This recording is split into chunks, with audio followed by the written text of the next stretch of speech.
going to start us off with a song, and then we'll bring... Am I singing today? No. No. Oh. I thought you were doing your stand-up. It's not your comedy. Thank you, Liz. Hello, welcome everybody.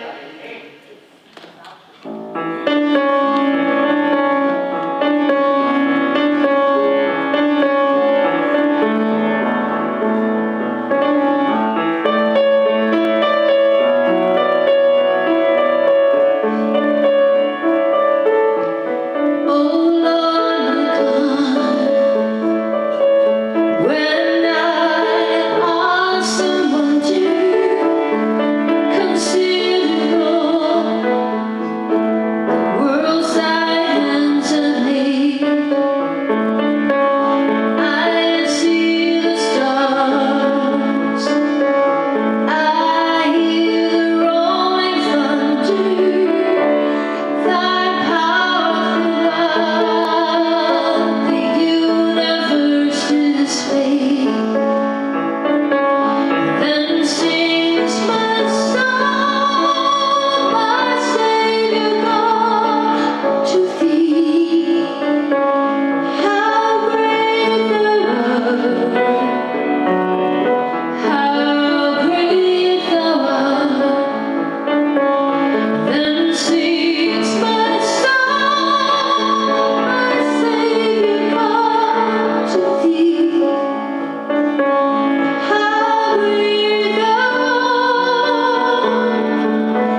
Welcome, Neil.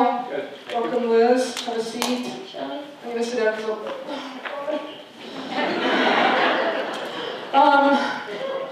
it's an honor to have you both here.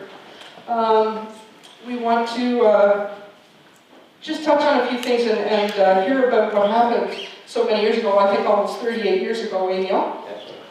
Yes, Do you have Neil's mic on there? okay. Can you hear Neil? Am I on? You? Yeah. How's that? Can you guys hear? Yeah, that's cool. Okay, so let's just look back, Neil. You have a little rider there. Do you want to give us a bit of a history as to how you became a police officer? Okay. Yes. Okay, awesome. No, just stay seated. This is casual. Come on. What I was going to do is to, yeah, sure, I'll talk about that. You don't mind me reading a little bit, I guess. I was born in Midland, September 26, 1935. And 2 years later, I moved to Barrie. Well, my dad, he worked for the HEPC, which is Ontario Hydro. I went to separate schools, St. Mary's, separate, and St. Joe's High. And actually, I graduated out of grade 11, and I started to work in J.P. Moore Shoes in downtown Barrie. It was a high-grade shoe store. We sold for sizes, big sizes, little sizes, narrow widths, and I really enjoyed it.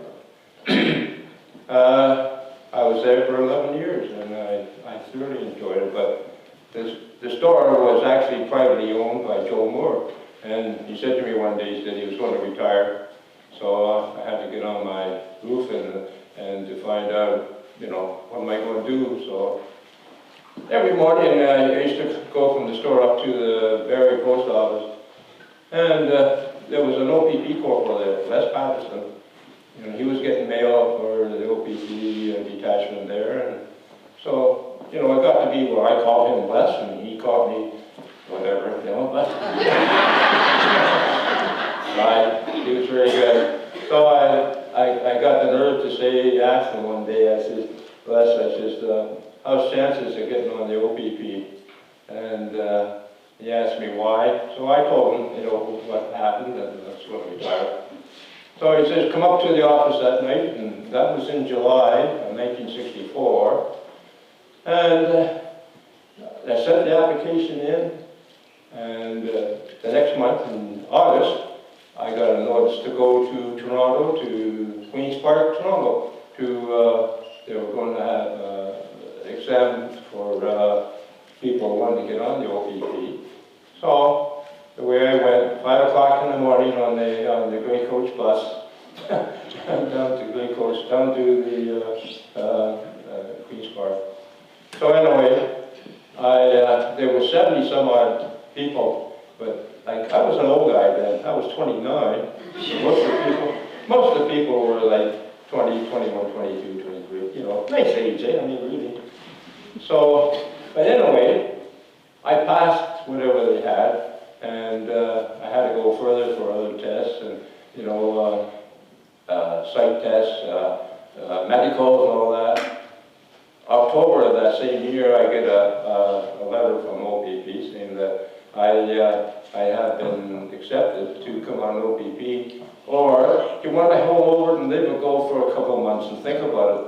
So I knew that if you're going to think about it, you'd never do it. So anyway, I made application, and 23rd of November, which is coming up pretty soon, I started at the OPP college, and what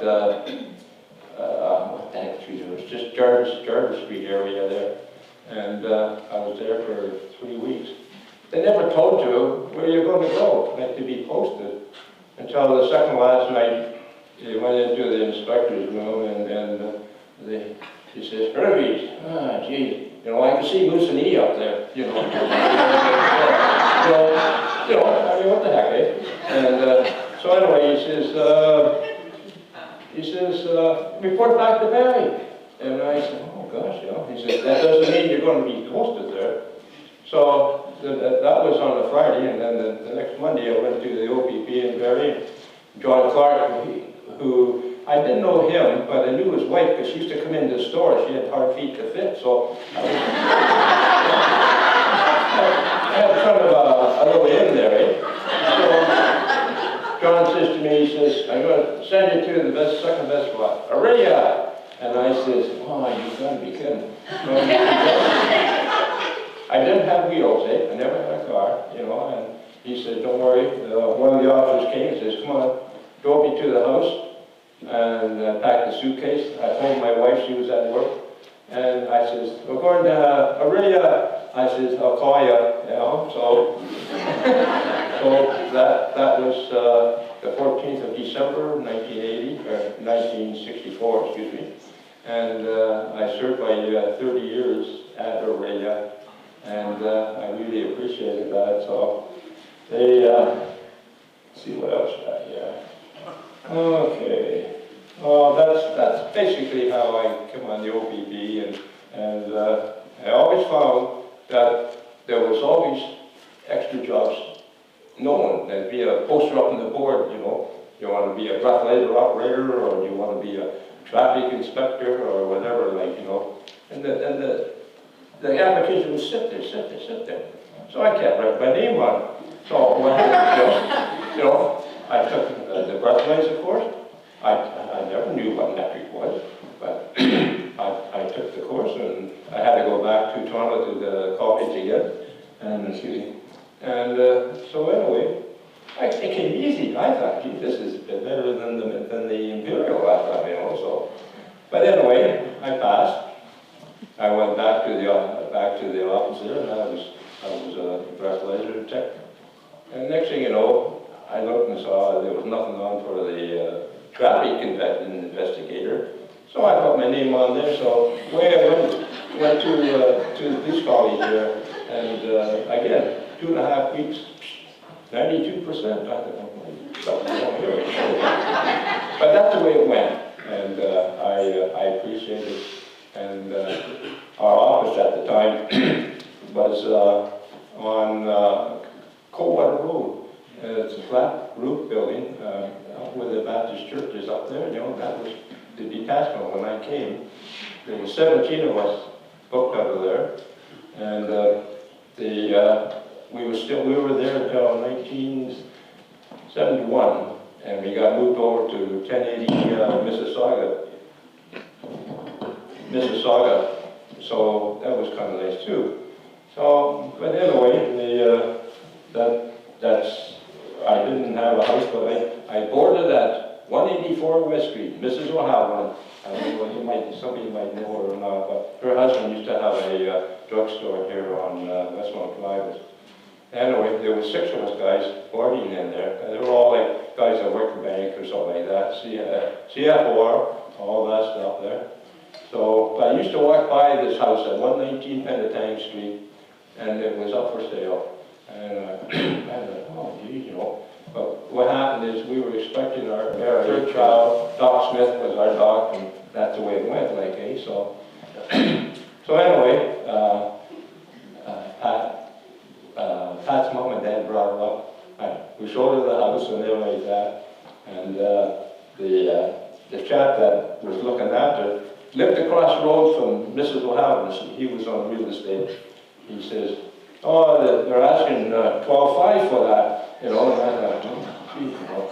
I mean, at that time, the OPP were making $4,100 a year. Would you believe that? You know, I mean, that's the way it goes. So, but anyway, Mrs. O'Halloran says, you tell the chap there that you want to buy it, and so I did. He says, I said, I'll give you $10,500 for it. You know, I said, well, okay, I have to find out. So, you know, anyway, we bought it, $10,500 for the house. And we still live in it. I'm not kidding you. It's just beautiful. It was short. It was close to school, close to church, close to work, close to downtown. I mean, what else do you want? I did, you know. So, but anyway, like I say, we're still living there. The kids all. Like Emily or Elizabeth here, yeah, a right-hand man, let me tell you, so, and it's much appreciated. And then Michael was born. And every time we moved, we always seemed to have an addition. I don't know. I don't know what it is. But Emily was born, and she was the one that moved us up to Orillia in 1965. So, and we've been here ever since. And you know, I got involved in lots of stuff, especially kids. I love kids, and they had sports and stuff like that. You know, and I used to do court quite a bit, and a lot of kids had nobody to lean their shoulder on.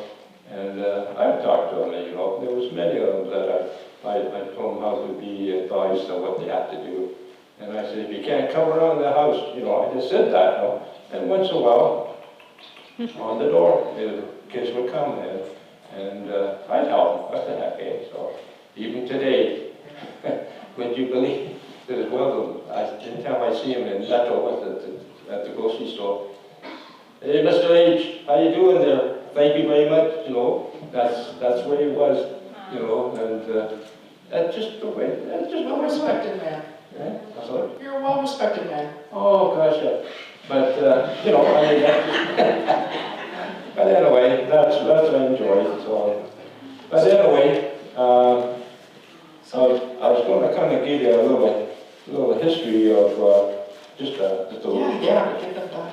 I want to tell you what this case that I was on, I got involved in, the shooting. It was terrific, or terrifying, I guess you could say. But when you're doing your work and you don't know what's going on, like, you know, it'd be like going out to the highway there and say, well, who's driving that car? Who's driving that one? Who's doing that? Like, that's the way it was. Nobody really knew what was going on. So, but anyway, there was two young lads from Windsor. There was two lads, Gary Fitzgerald and Joe Schoenberg. And, you know, good-looking boys and all that, but they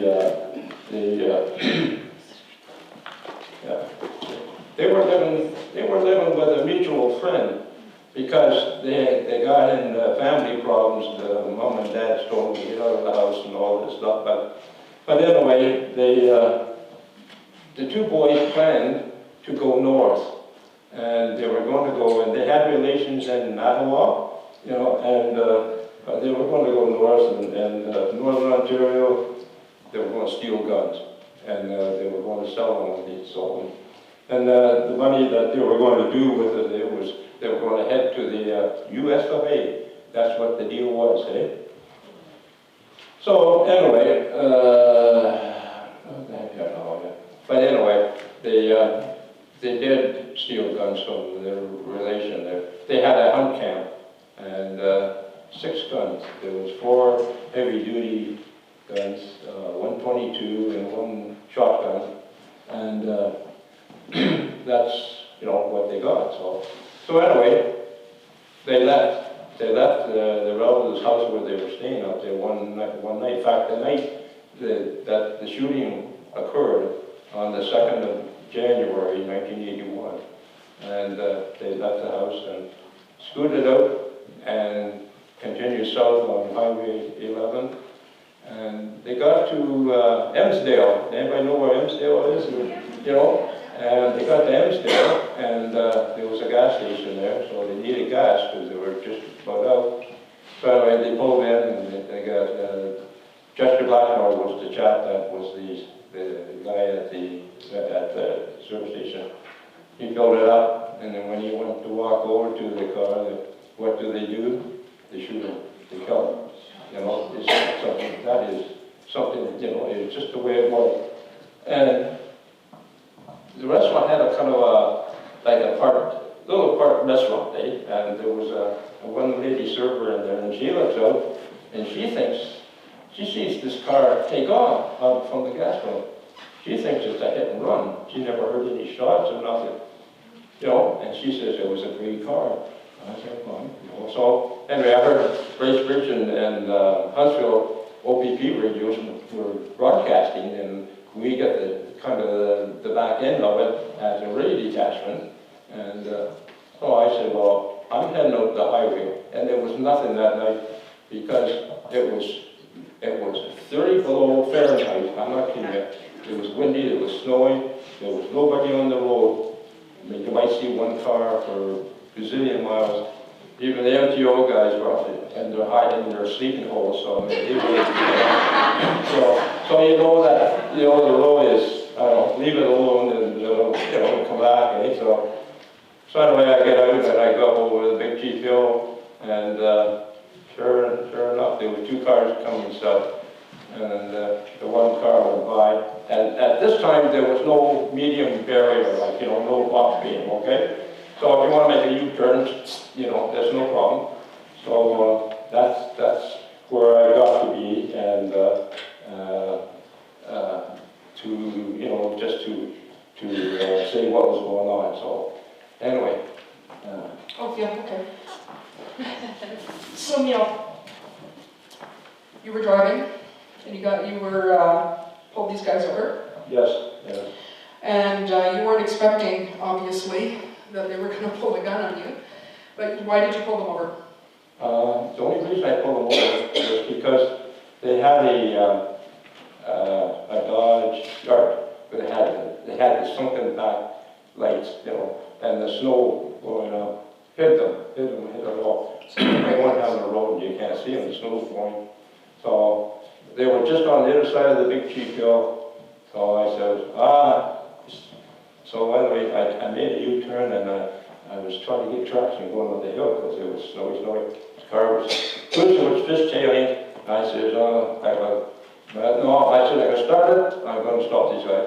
So we go over the big Jeep, we're down just by the Newport Inn. I don't know if that's still there or not, but. Nope. And anyway, I put the lights on there and they pulled over. Anyway,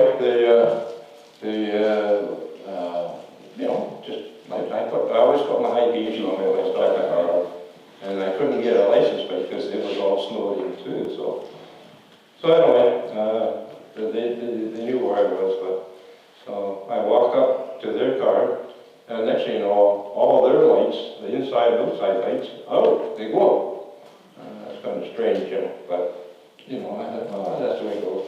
So I walked up to the driver's door, and the window came down, easy. And I'm looking at the driver, he's sitting way back like this, and I'm looking at his eyes, and I go, what's going on? And I bent over to see, and the next thing I know, the passenger, the male passenger, who was Fitzgerald at the time, I didn't know that, and I had no idea who the guys were, made a motion to the floor, and came up, and he shot me. He's about this far away from me, and he caught me in the cheek, about the jugular vein, in the shoulder, and down I go. And I said, I didn't know it funny, but I said, why you shoot me for? I mean, like, but next thing I know, I was down, and I didn't realize the body was numb. There was no feeling in it. It was unbelievable, and but I got up. I don't know how I did it. How I got back to the cruiser, couldn't tell you. Next thing I know, I was behind the driver's door of the cruiser, and it was out open, and all I could hear was ka-ping, ka-ping, ka-ping, ka-ping, ka-ping, and they were shooting windows out of the car, and they were shooting, and the one shot went through, at that time we had the lights in the bar and the radio at the top, and the wire comes down right alongside the door, and next thing I know, the one shot right through the wire, and I believe it or not, I'm not exaggerating. There was just a fine thread of line there, which meant you have a connection, because if the whole thing was going, there was no power to it, so. But anyway, in those days we wore the long tunic, and the Sam Brown sits high up on your stomach, and your holster is backwards, and it was the old cover kind, and it was under my parka. But I was lucky because this parka had a zipper you could zip up or down the bottom or the top. So, and I couldn't use this arm. And but anyway, I got it out, and I never fired some shots. I don't know. They say I did 3, but and I looked up and the car's gone. So anyway, I climbed in our cruiser there, and I could help, you know. But in those days, we were on what they called the A and B channels. A channels was when you got through to the big guys, and the B channel was like car to car. And but then my Barry radio was talking to somebody there, and I said, oh, I said if I interfere with it, it'd be all garbled. So I'm waiting, I don't know how long. But anyway, I did hear more noise, and I called, got help, need help. 1078, that's the code for officer needs help. Help, help, help. And no kidding you, I told them where I was. I think I said it 3 times, and the guys later told me, he says, your voice was getting lower and lower and lower, and I said, well, so anyway. But anyway, there was 3 of us working the Orillia,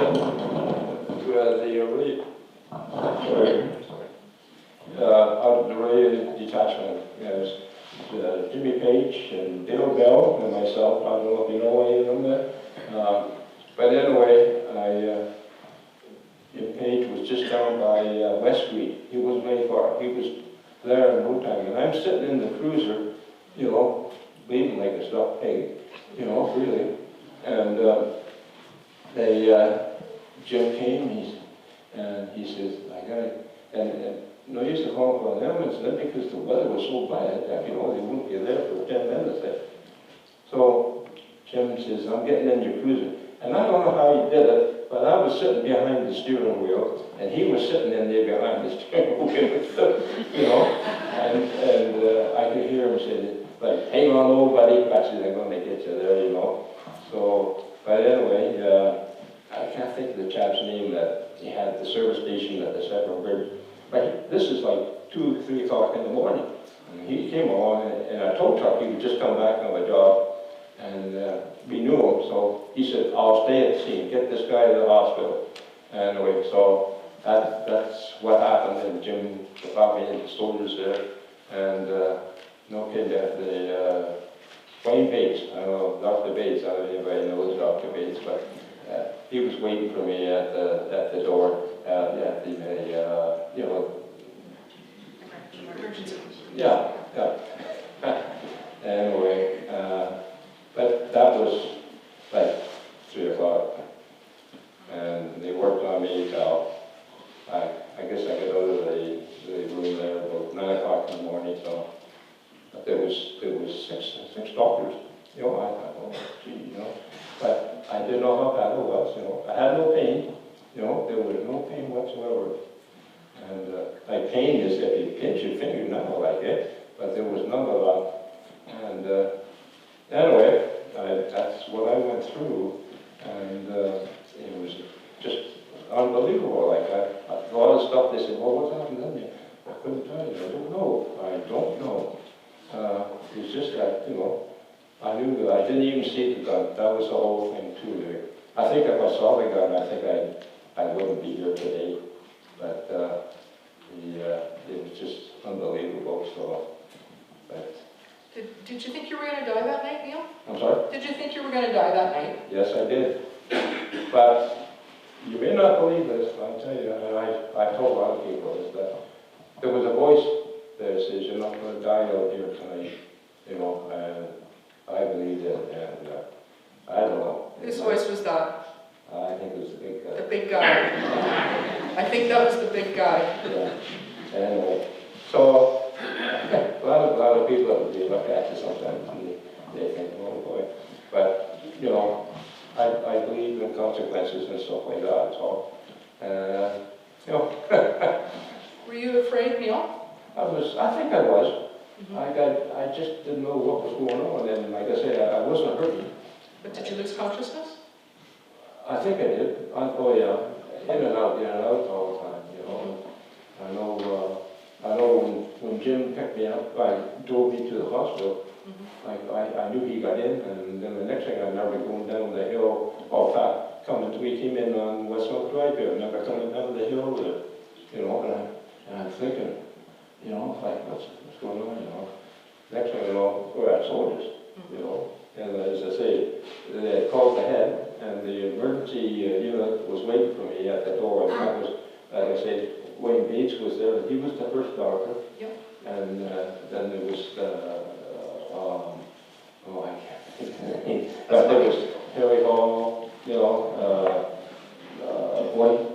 Andres Voigt, I don't know if you ever had chances with him, but he was the Surgeon General there, and he kept me alive. You know, I lost about half my blood in my body, and they just kept putting the blood in, and the blood was, you know.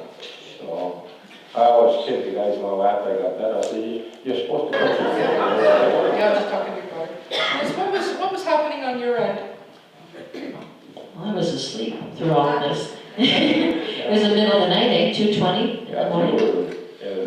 I was in Barrie when I heard about it. My grandmother called in the morning, and I was just getting over a really bad flu bug.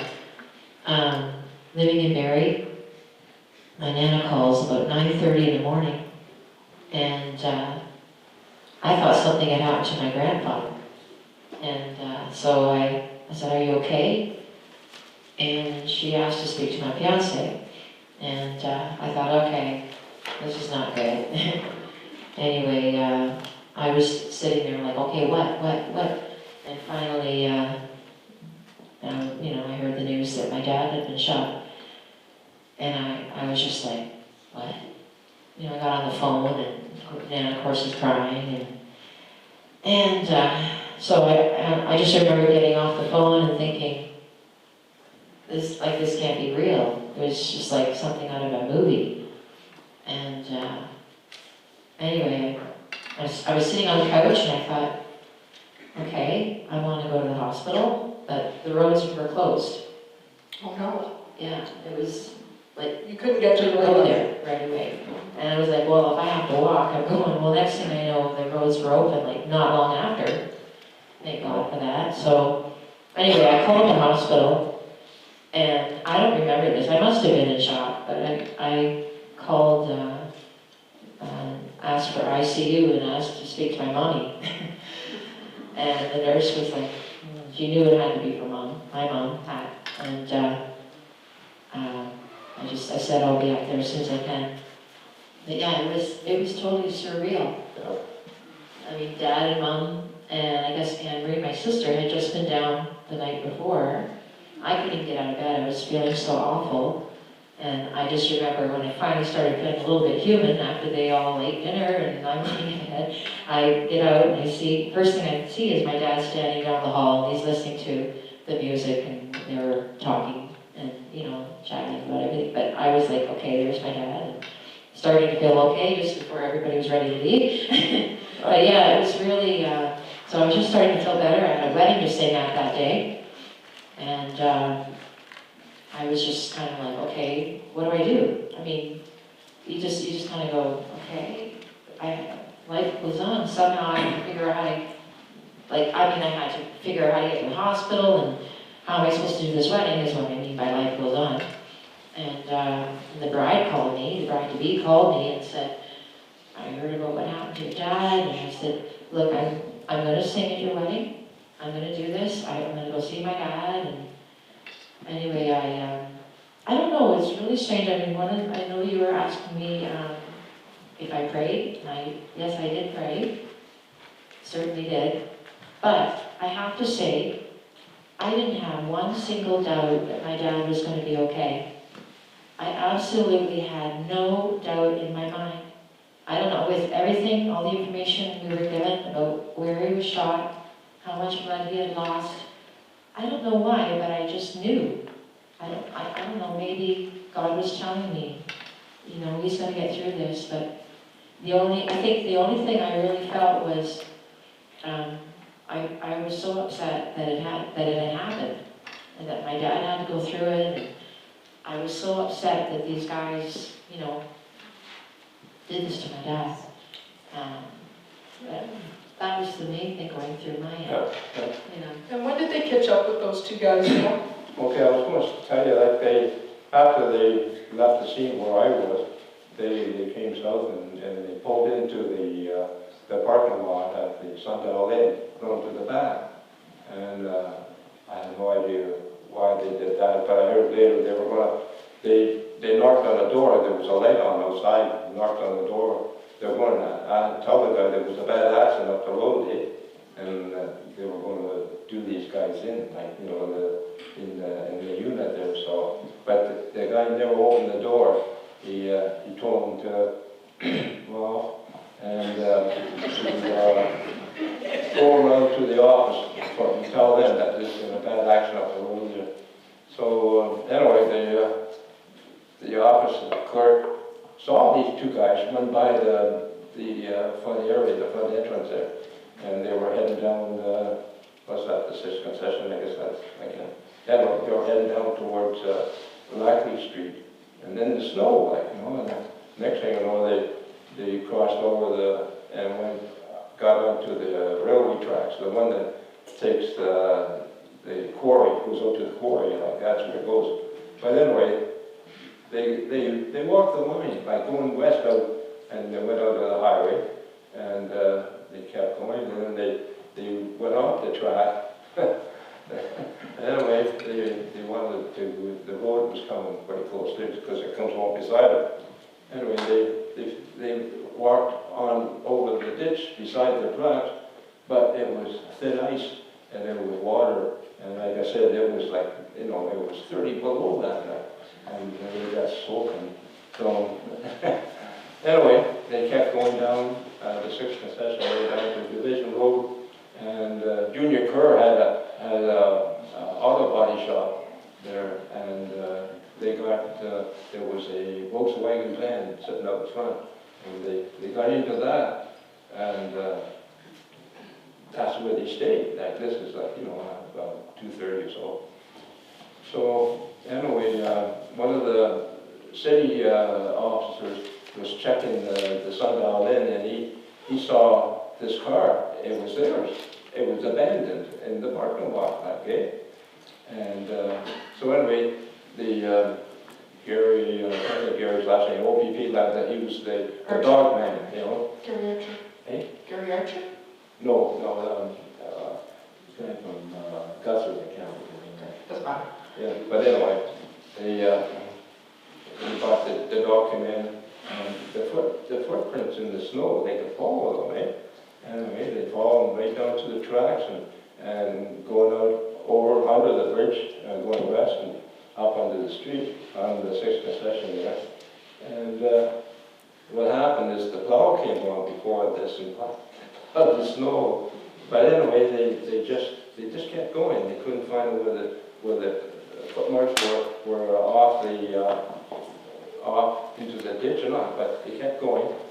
And they go into Junior Kerr's auto body over the lot there, and they still see the tracks going over to the Volkswagen van. So anyway, they brought a swarm of officers in, and they opened the side door, and you know, here they were. I don't think if we didn't get them, they would have posted that, you know. But what happened prior to this, I should say, they had the one rifle, and they had the officers. Well, this is prior to this, when they shot the officer up at the Highway 11 and 141. I'll tell you a little bit about that.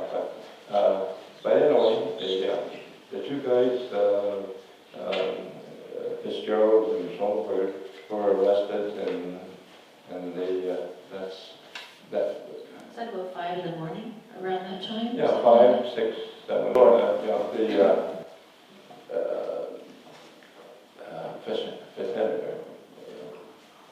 Fitzgerald, Fitzgerald went to court, and through all the court dates and all that, he was found guilty and served life, got 25 years. Schoenberger, actually, Schoenberger was a good guy. He really was. He just got messed up with his Fitzgerald. And Fitzgerald he loved guns. He was in the militia, and he got into guns. But anyway, he got off. You know, Schoenberger walked out of the court and buried.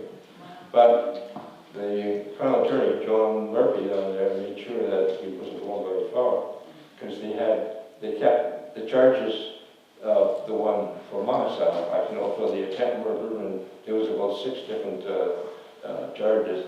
Anyway, the guy came out there and he said, "You're under arrest again." So, anyway, it took about years to get him back into the court system.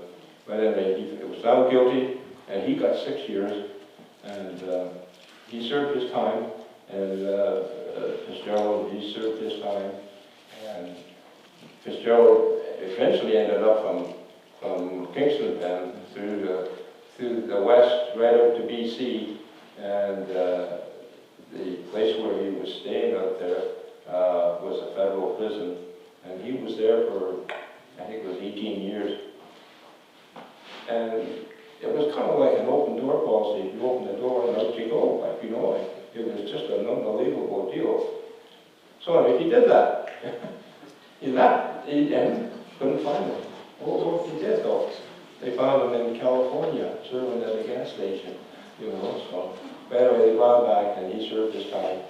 And he's living out in BC right now. This is after how many years, you know. And Schoenberger sent me a letter. It was a genuine letter that he was very sorry that he hit me, scared me, shot me. And so, I mean, like, there's always good in somebody too, and I believe in that, so. But I had to go back prior to this, because when the call came out to say that there was a hit and run, you know, like, and up in Emsdale. So Rick Wadaki, OPP officer from Huntsville, he was working Highway 11, and anyway, he was the same thing that I saw, like just a car going north or going south, and they got to the junction of Highway 11 and 141. At that time, it was a level crossing. Today, there's a globally there, but anyway, the 2 guys were in this, but he didn't know that either. He didn't know what was going on either, you know. Anyway, the guys turned onto the ramp and got stuck in the snowbank. So he pulls up beside him, and he's just getting out, and the guys just shot several times, you know, killed him. So Same night. But anyway, they took his gun, they took his wallet, took his parka, you know, and this is what I was going to say, like when the 2 guys were found in the Volkswagen at Junior Kerr's, they had Rick's revolver, and, you know, kind of put him right there with it. But it was sad, very sad. Neil, how do you feel, has this experience changed your life at all? Not really. Like I expect, you know, things to happen, maybe not as serious as it, you know, but there was times when I talked to some people and I talked to other people. Some people are very calm and, you know, they talk to you. Other people are, you know, like they want, hey, I'm not doing that for you, officer, you know, stuff like that. So that's what I found, you know, and especially the young guys, the young kids. Just love them, you know. I always, like, work in the court, you know, you see some of these kids going there. And a lot of the time, there was that, it was the family, like the mom and dad didn't give 2 hoots for them, like, you know.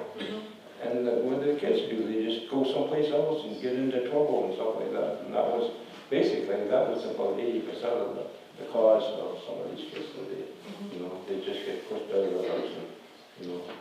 Yeah, unloved. How about you, Liz? Has this experience changed any outlook on your life? For the most part, no, but a part of me definitely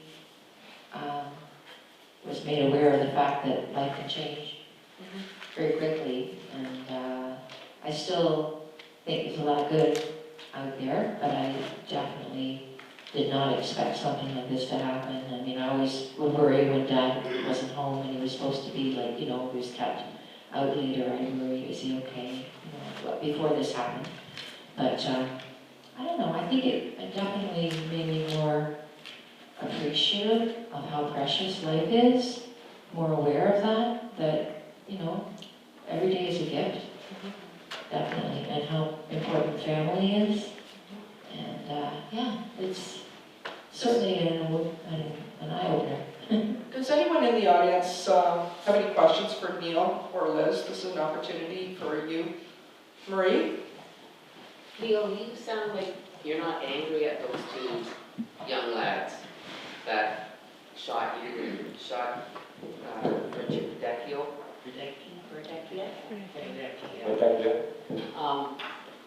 You're pretty calm within yourself, aren't you? I'm sorry?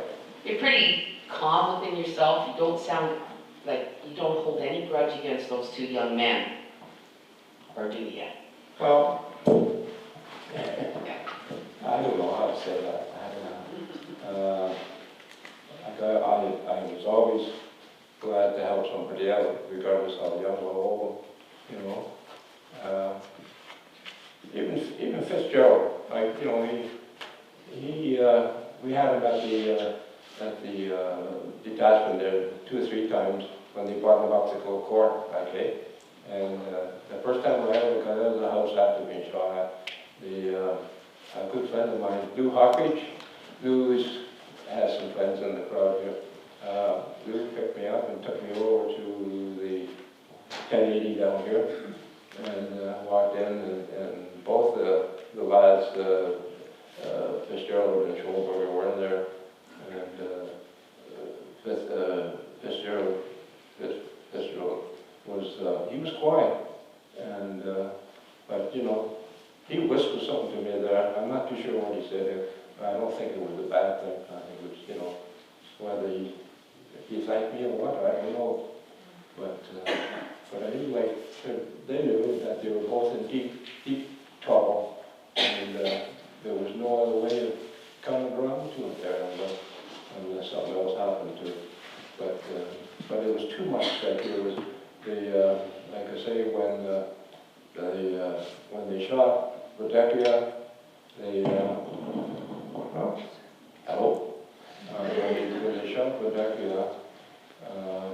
and then threw his body over the snowbank at off the junction there, 141. Then they used the cruiser and tried and got their car out of the snowbank.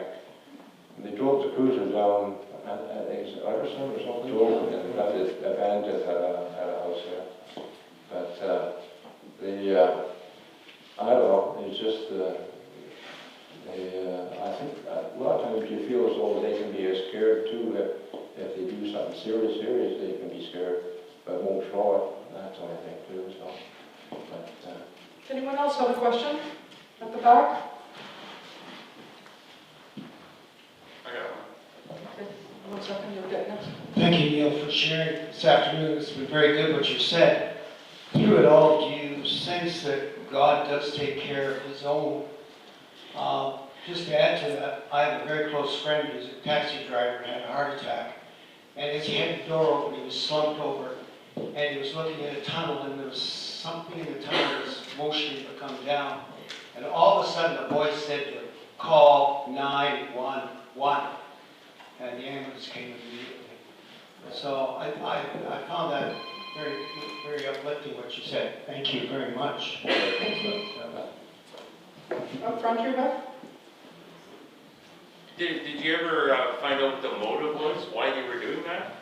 just when they were living with their friend in Windsor, they had a bunch of guys at a little party there, and Fitzgerald was telling them, he was telling them that they were going to go and steal guns, and then the police ever got in the way, they would shoot, you know. So, but nobody ever did nothing about it. So. I think they were going to try to sell the weapons to make money. I think that was part of it, right? Well, yeah, they were going to get money and head for the States, and that was the deal, you know, on that, so. But, let's see what else I do here. Anyone else have a question? Sure. I wondered if you could tell, Elizabeth, how your dad got you to tell how he thought like he had all the tubes in the thing, and what your experience was with him, and why he asked you? About the wedding? No, and how he was gonna, why he was gonna make it. Like he asked you how he was. Oh, That whole story. when you were in ICU, Yeah. sorry, and he couldn't speak because he had the tube down his throat. He was on the heart and lung respirator, which was fairly new to the hospital. It hadn't been there that long, so it was Yeah. very fortunate that it was available for you. You were writing notes on the clipboard, I did. and he remembered I had the wedding to do. And You have your note there? So he wrote down, first of all, he said, wedding, question mark, and I said, yeah, I'm gonna do the wedding. It was only in Mitchell Square, and I said, I'll be right back, right after the wedding, and I said, I know you're gonna be okay, and he said, I guess you asked me before that, am I gonna die? Yeah. You wrote that. No. And I said no, because he knew I couldn't lie. I'm a very bad liar. Well, So- we were going to the bus's party that night. Did you know bus? No. I can't remember what it was. And I said, oh, bus party. And then I said, it's hard to breathe, you know. And then I said, did Liz sing that last night? You know, And then Dr. Paul, yeah. snow, What's that? snow. Snow. Is it snowing? You know, I knew that was the way it was, but What day is it? what day is it? That was the big thing. You remembered a lot of things that were going to happen, but then you forgot after the fact that you had asked them, because you were going in and out. Yeah. I guess because you were in shock, you were weak. And I've never seen anyone look the way my dad did. His eyes were big as saucers, and he was kind of, I don't know what word you use, bloated, from the shock through his body. I'd never seen my dad looking like that before. It was pretty scary. That's why I look at Mom now. Yeah, when she's asked you some crazy question. But no, he remembered. I was so surprised he remembered how the wedding to do, and I thought, well, I don't know if I'm putting it the right way. I didn't want to let the bride and groom down. I wanted to make sure they knew I was still going, and that was because I knew he was going to be okay. If I had any doubt about that, I probably would have tried to find somebody else to do the wedding, but I thought, no, I'm going to do it, come right back.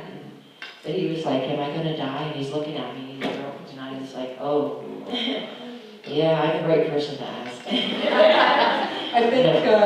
I think God was very much with you that night, just listening to what you were saying.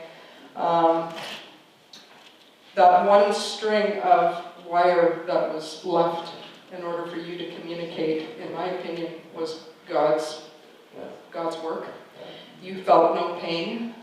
I think is something God did for you, got you back to your car, spoke to you and said, you're not going to die out here tonight, Neil. I think God was very much in this circumstance, and afterwards as well. And we are very thankful to have you here today, both of you. But I think we're getting out of time here. Does anyone else have any questions? I just wanted to mention that Jim Page, who drove Dad to the hospital, the cruiser, Dad trained him. I think that's an interesting point to make. I ran into Jim and his wife when I was singing in Brampton. I don't know, about 4 or 5 months after Dad was shot, and happened to be singing in Brampton. They happened to be there, and we had dinner together. And I said, you played an important role in helping to save Dad's life. And he said, oh no. He was very, very humble. He said, no, he wasn't being, he really did not feel that he had anything to do with saving his life. Meanwhile, if he hadn't driven Dad to the hospital, I don't know that he would have survived. In fact, I think they even said that because he wasted no time in getting you there with all the blood loss and everything. And the cold air actually helped to keep you revived, stop some of the blood. The cold air, it kind of gelled the blood, eh? That really helped. It literally did. And they had shot out one of the windows, so that helped you. Oh, They yeah. actually ironically helped. Well, one of the good things that happened was that we got, bulletproof vests. It took over a year. In November of 1982, the government said, yes, you can get some of that. But we had to wear them under our shirt, you know? I mean, like, you had to go and get a bigger shirt now, you know? And then in the summertime, I mean, you're sweating, you know? So, but that was the thing. So they finally got some bulletproof vests. Later on, over the years, the vest came in a vest, like came over everything, and it was good that way. Just from my it was the first time that an Orillia police officer was shot on duty in the Orillia area, and just thought maybe I'd make mention on that. So, but Well, I know you made the Toronto Star, right? Page. yeah. If anybody wants to have a look at Neil's, he says he's got 9 of these at home, so 11, 9. And there's some very interesting photos and articles in here, so if anyone wants to have a quick look before they leave today, there's lots of pictures of the 2 guys and their getaway little vehicle here. And I'm sure Neil wouldn't mind having a look. I want to thank you both for coming. Thank you. Can we please give Neil and Liz a round of applause?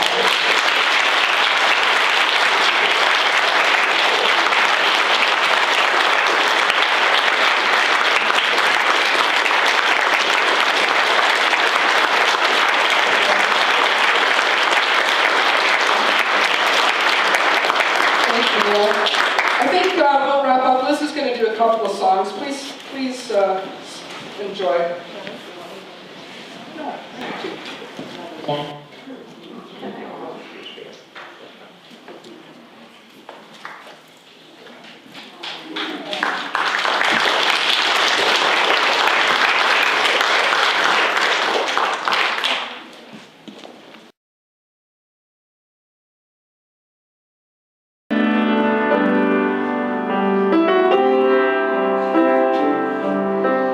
This is my desire.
soul proclaims the greatness of the Lord,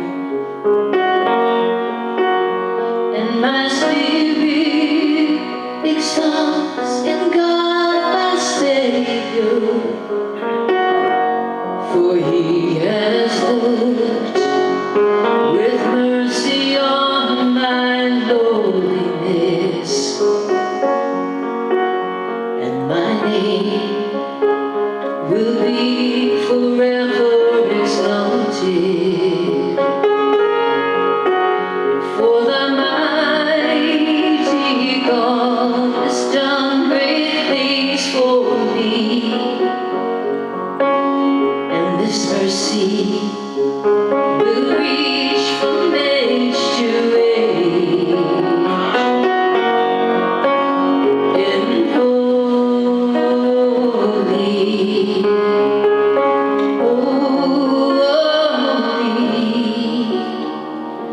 holy is His name.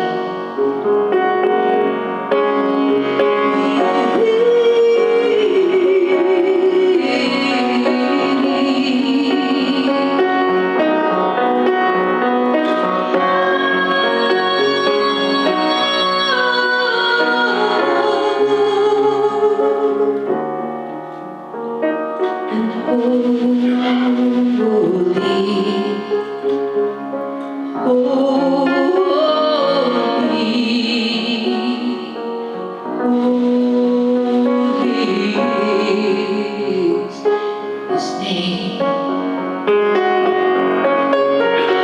And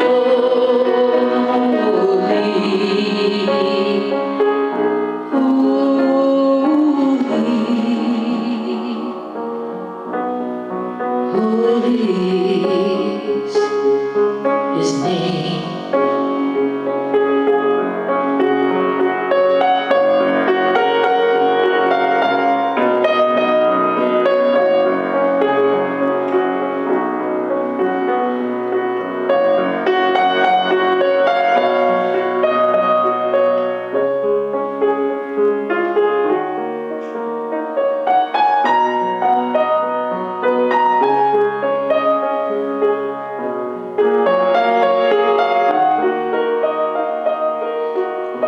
Holy